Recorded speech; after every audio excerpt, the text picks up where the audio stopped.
Assalamualaikum warahmatullahi wabarakatuh. Alhamdulillahi rabbil alamin wa bihi nasta'in. Wassalatu wassalamu ala khatamil anbiya'i wal mursalin nabiyyina Muhammadin wa ala alihi wa sahbihi ajma'in. Amma ba'du. Para pelajar, semoga Allah Subhanahu wa taala merahmati dan memberkati kita. Kita masih lagi membincangkan tentang qada dan qadar. Dan kelas yang lepas kita dah bincang tentang syubhat-syubhat qadariyah.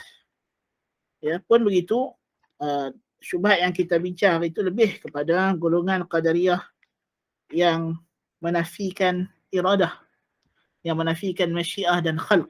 Ya. Dan kita tahu ada golongan qadariyah yang lebih ekstrim, yang menafikan ilmu Allah Ta'ala. Dan mereka juga ada syubhah. Ya. So qadariyah yang kita bincang hari itu ialah golongan Mu'tazilah yang menafikan apa dia? Martabat al-iradah dengan al-khalq. Tetapi kita tahu ada golongan qadariyah yang Ibn Taymiyah rahimahullah sebut dalam Wasithiyah sebagai kewujudan mereka pada masa kini, yakni masa beliau ialah sedikit. Dan tidak dinafikan golongan ini masih wujud. Golongan yang menafikan Allah Ta'ala mengetahui sesuatu perkara sebelum ia berlaku. Na'udzubillah min zalik. Dan di antara syubhat ya, yang sering dijadikan juga berkenaan dengan masalah takdir ini ialah berkenaan dengan al-mahwu wal-isbat. Ya. Pemadaman dan penetapan apa yang telah ditulis daripada takdir dan pertambahan ajal dan pengurangan ajal. Jadi kita tengok dalam surah Ar-Ra'du ayat 39, Allah Ta'ala berfirman, yamhullahu ma yasha'u wa yuthbit wa 'indahu ummul kitab.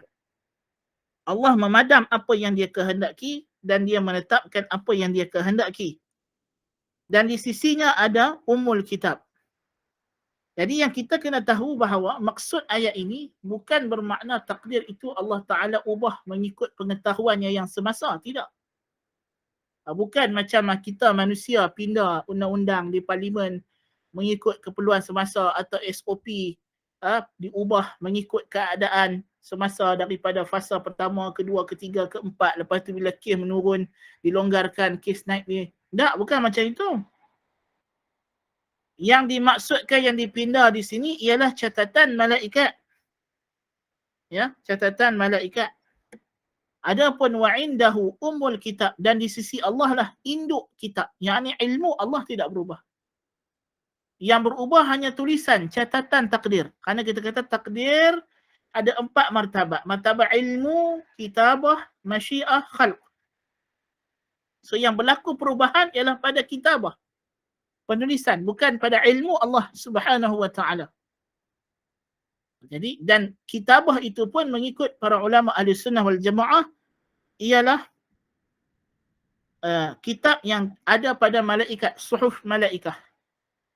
Bukannya al-lawh al-mahfuz yang diubah tulisan takdir itu. Ya. Demikian juga datang dalam ayat yang menerangkan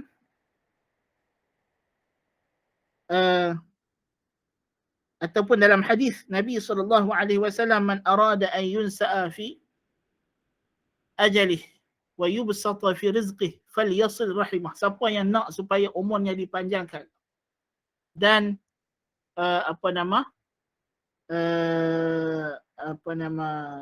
dilapangkan rezekinya, maka hendaklah dia menyambung silaturahim. Apa makna panjang umur?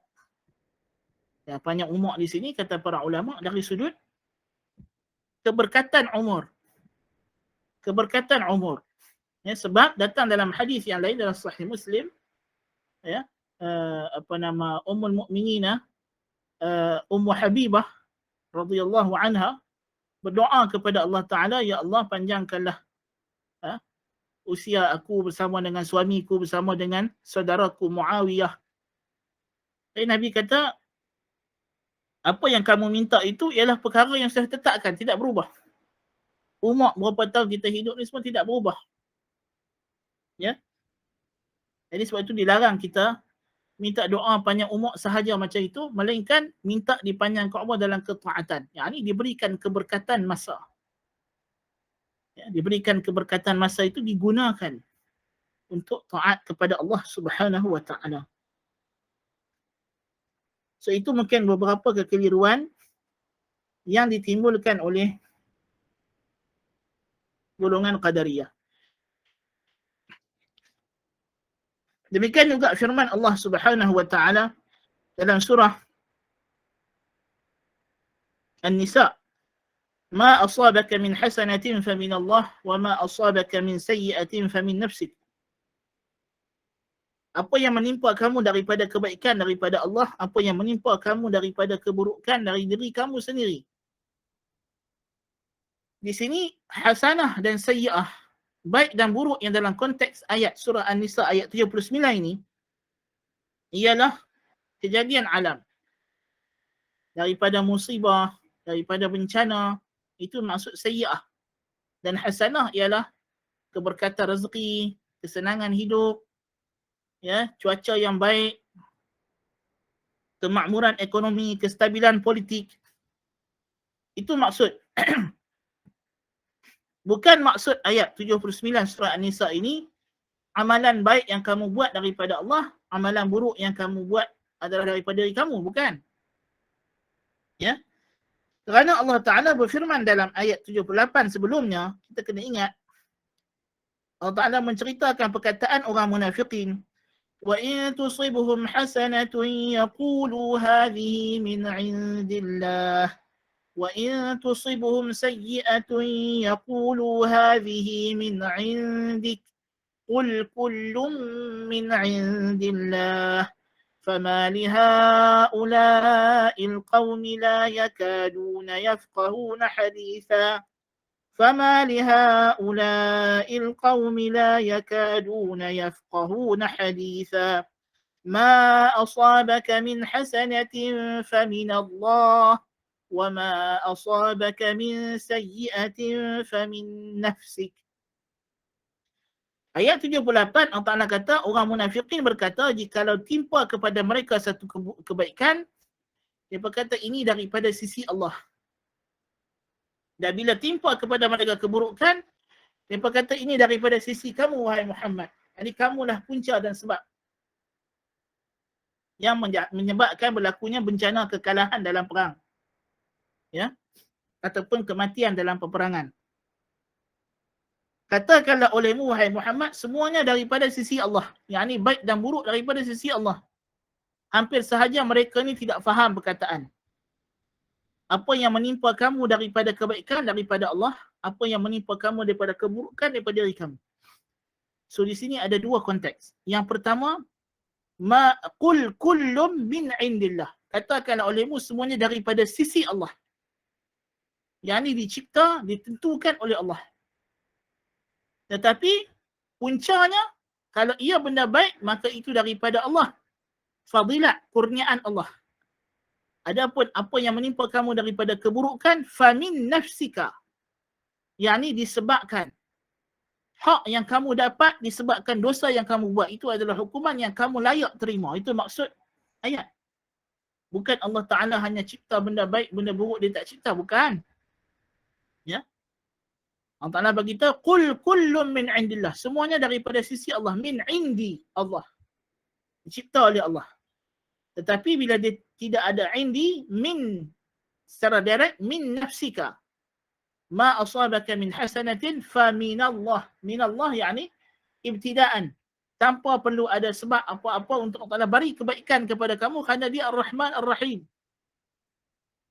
Bukan kerana hak kamu untuk kamu dapat kebaikan ini. Ini adalah kurniaan Allah.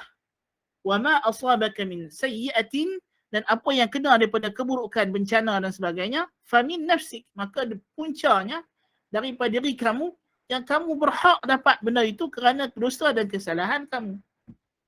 Ini maksud sebenar ayat surah An-Nisa ayat 78-79 yang sering disalah fahami juga berkenaan dengan masalah ini dalam kalangan masyarakat bila mereka berhadapan dengan isu qada dan qadar. Hadis Nabi SAW berkata, la yaruddul qada'a illa du'a. Tidak menolak qada kecuali doa. Sama juga qada di sini, apa yang dimaksudkan dengan qada? Itulah al-kitabah, yang berubah itu penulisan, bukannya ilmu Allah. Bahkan kita kena faham daripada awal, doa itu sendiri adalah takdir Allah Ta'ala. Kita tidak berdoa melainkan Allah Ta'ala telah lebih awal tahu kita akan berdoa. Dan dia yang memberikan taufik, bimbingan untuk kita berdoa. Jadi maknanya, kita kena faham konsep perubahan qada dan qadar ini bukan makna ilmu Allah berubah. Bukan makna Allah tidak tahu. Itu berbeza sama sekali. Atau kita boleh lawan takdir Allah, tak? Ya. Tetapi kita menolak takdir dengan takdir. Seperti mana kata Umar ibn Al-Khattab radhiyallahu an, nafirru min qadarillah biqadarillah ila qadarillah. Kita lari daripada takdir Allah dengan takdir Allah kepada takdir Allah yang lain. Ya. Apa sahaja pilihan, choices yang kita pilih, of course we choose it by our own volition, tetapi this volition that we possess, yang volition yang kita ada ni, free will ni, ialah takdir Allah Subhanahu wa Ta'ala.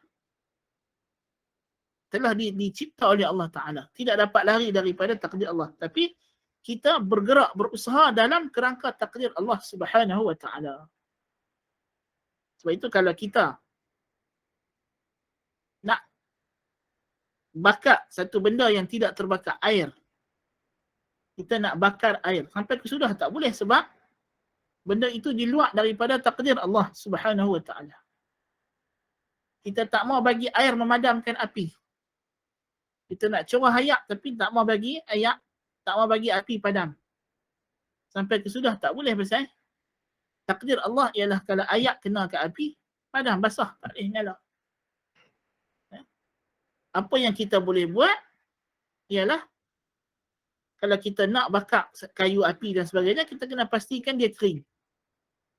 Kita kena ikut acuan, aturan alam yang Allah Ta'ala telah letak. Kita berusaha dalam acuan ini, dalam aturan ini. Nah, kalau kita sakit, kita ambil ubat. Ya?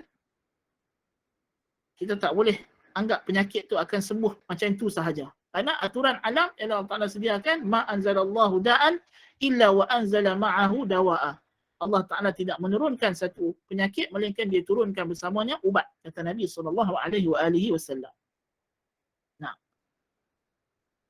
Baik, so itu adalah beberapa syubhat tambahan lagi yang kita boleh bincangkan, yang kita dapat terangkan berkenaan dengan fahaman qadariyah yang banyak menjadi kekeliruan dalam kalangan masyarakat.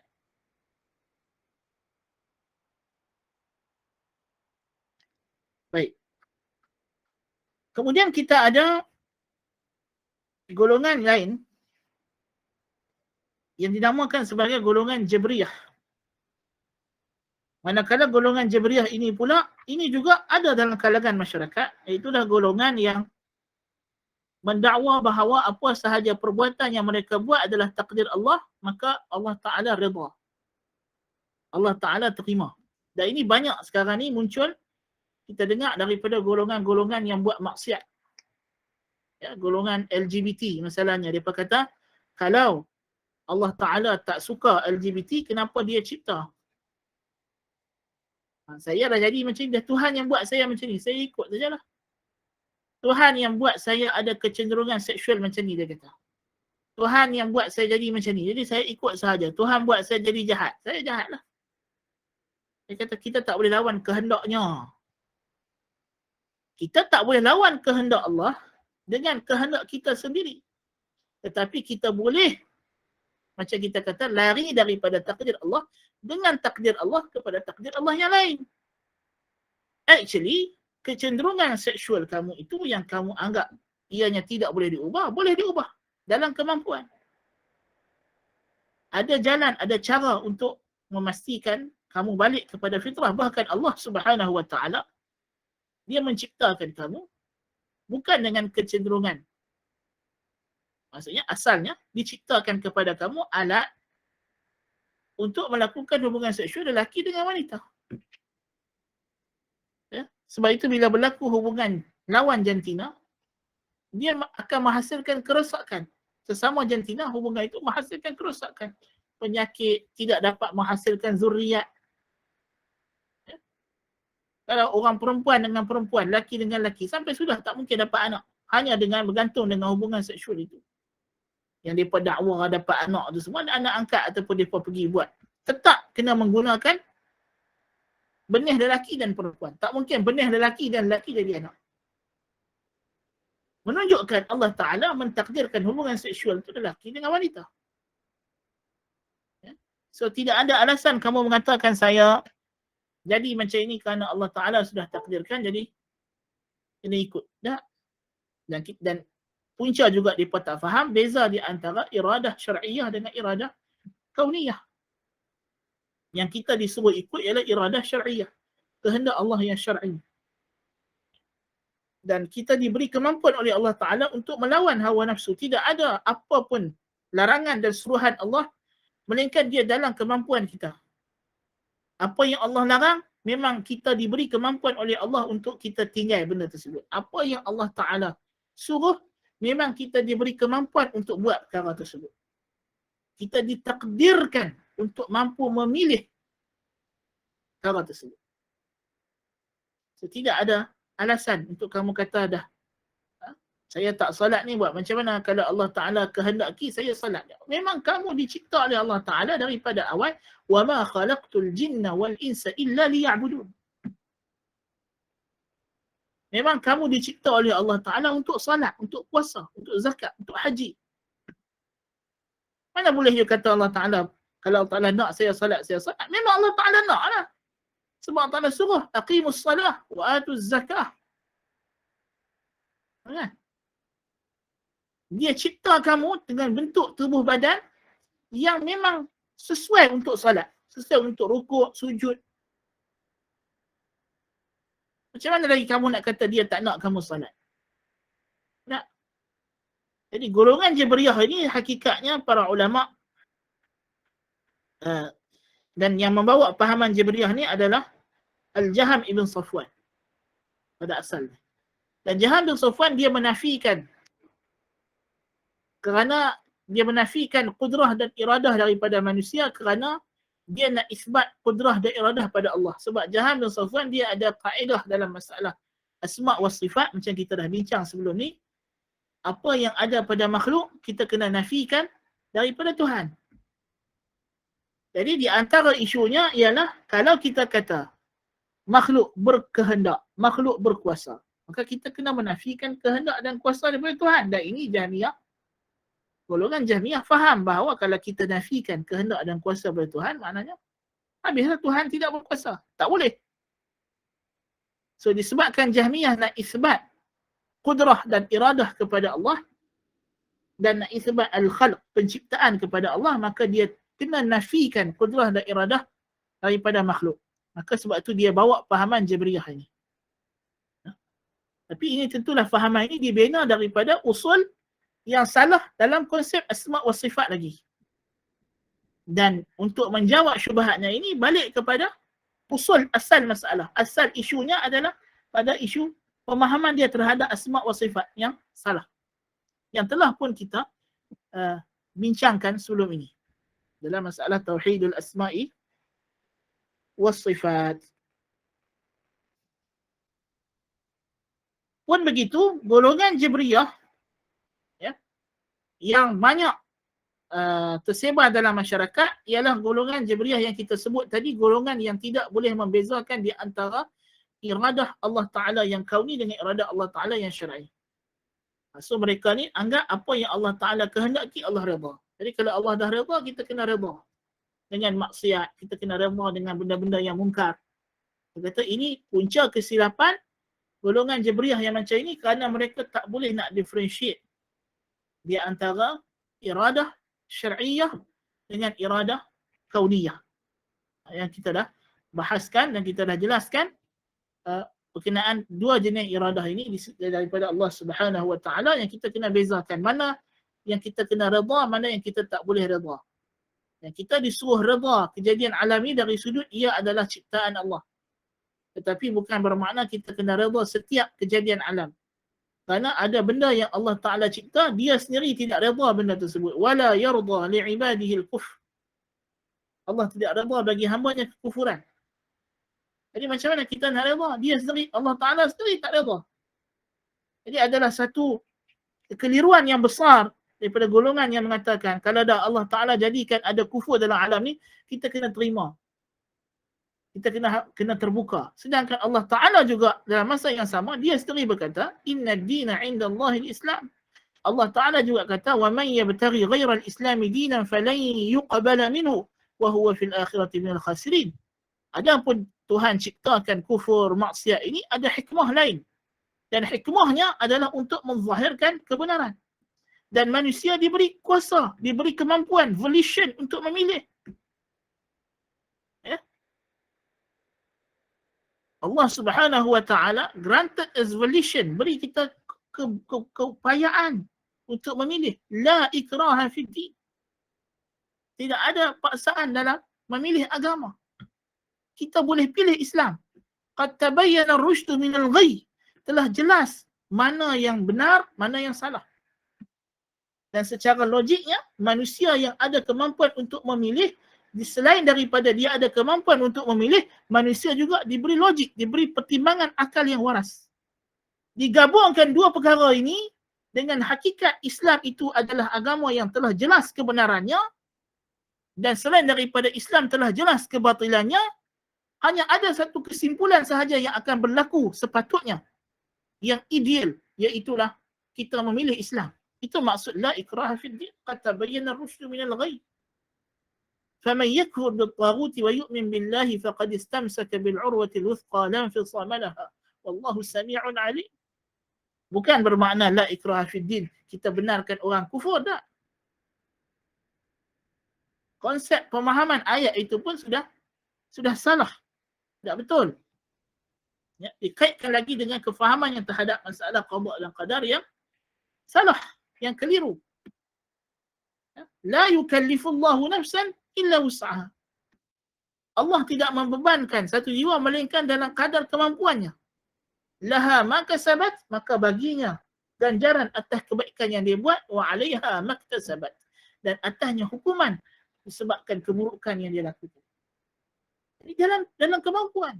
Orang kafir, yang kafir, dia mampu untuk memilih Islam. Siapa kata dia tak mampu? Allah memang cipta dia daripada fitrahnya untuk dia memilih Islam. Bahkan dia diciptakan keluar daripada perut mak dia di atas Islam. Dia sudah pun bersedia untuk menjadi Muslim. Fa'abawahu yuhawidani au yunassirani au yumajjisani. Jadi agama lain itu bukan kerana logik, bukan kerana agama tersebut yang nampak betul, bukan. Hanya kerana ikut nenek moyang. Tidak ada orang yang memilih selain daripada Islam kerana memang dia percaya betul-betul kata agama ni agama yang benar. Tak mungkin. Hanya kerana nenek moyang dia ikut agama tersebut. Itu je. Nasallallahu al-afiyah. Jadi ini di antara